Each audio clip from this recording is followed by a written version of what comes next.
Once upon a time, there was a Swedish company which developed financial systems.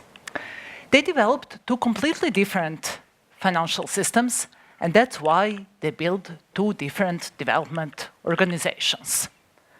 What happened with the system architecture in such case? As Mel Convoy said, organizational structure is always mirrored on the system architecture. So that's why it resulted in two completely different system architectures, two different databases, server, client components, messaging systems.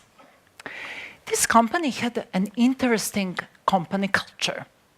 People working in both departments, they were best friends during their spare time. They were running together, partying together.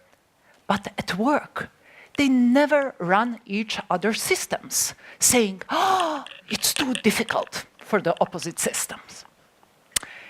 It worked well for many years, but as you know, market demands are changing all the time, as well as the sweet spot on the market.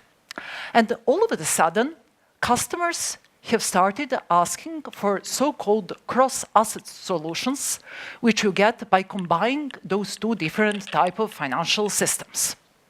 And that company was thinking, oh, great, we have that competitive advantage to produce such type of cross-asset solutions because we have both type of financial systems.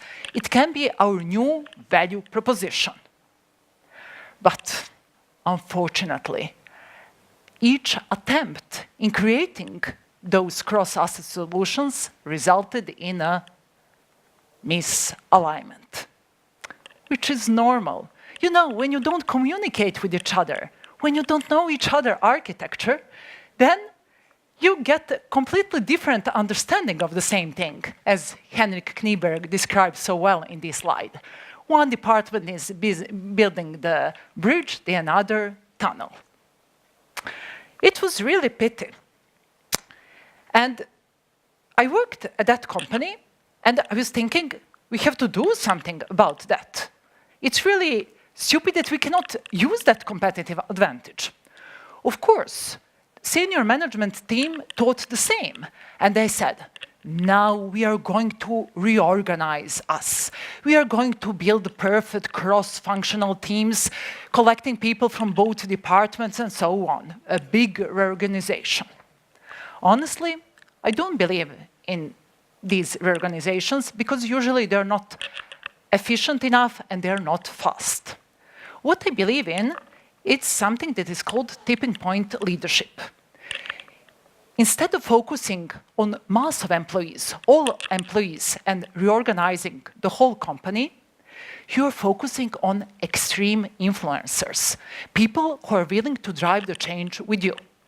So you focus on them, and they're influencing other people, and it's like you're putting a lot of efforts in order to get those influencers with you. It's like pushing that rock up the hill. But those extreme influencers are influencing other people, so you're getting more and more followers. And when you get that critical mass of people, you have passed the tipping point, and then you get momentum. And then it's easy to drive the change. So that's why I established the Architecture Forum. I collected people from both departments, developers, senior architects, development managers, and I was thinking, if we put them in the same room, they will start talking to each other and some good things will happen. The first meeting, Architecture Forum meeting, was a big success. People came, they discussed the different things. It was pretty on a high level, since they didn't know each other architecture, but just I wanted to kick off some good discussions.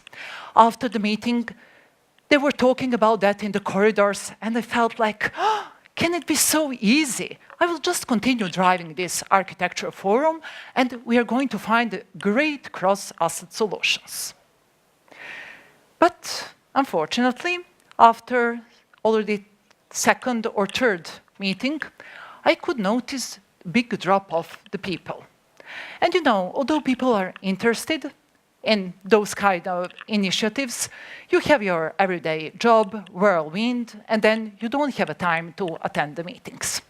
And I was thinking, it's a really pity. I have to get them all together in the same room. And I was thinking,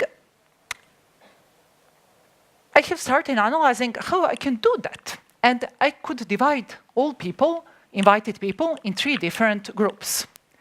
One group of people, they always came to my meetings. So I got them as followers.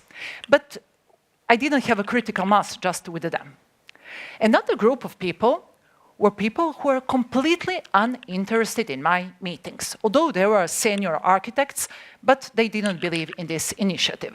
And I knew it's not worth investing a lot of effort in order to get them. It won't be an easy job. And the third group of people had a very interesting behavior pattern. They were very interested in being with us during that initiative. They always accepted the invitation for the meeting, but the day before the meeting, usually they send me an email, oh, sorry, I got another meeting, I will come late. And usually they came to my meetings, but very late, so they couldn't be engaged in all those good discussions. And I felt like they're almost there. They're those soon-to-be customers for my meetings, and I have to engage them in some way. But how? And I was trying to create all those cozy atmospheres, to find the very interesting topics for meetings, to invite serve some chocolate and so on. But the behavioral pattern stayed the same. Always the day before the meeting, I got that I will be late emails. And you know, my dream was that once I will enter the room and all relevant people will be already there. But how to get there? I didn't want to give up. And I was thinking, and all of a sudden, I knew. Ice cream. If I invite them for ice cream, they have to come at the beginning of my meeting, otherwise the ice cream will melt.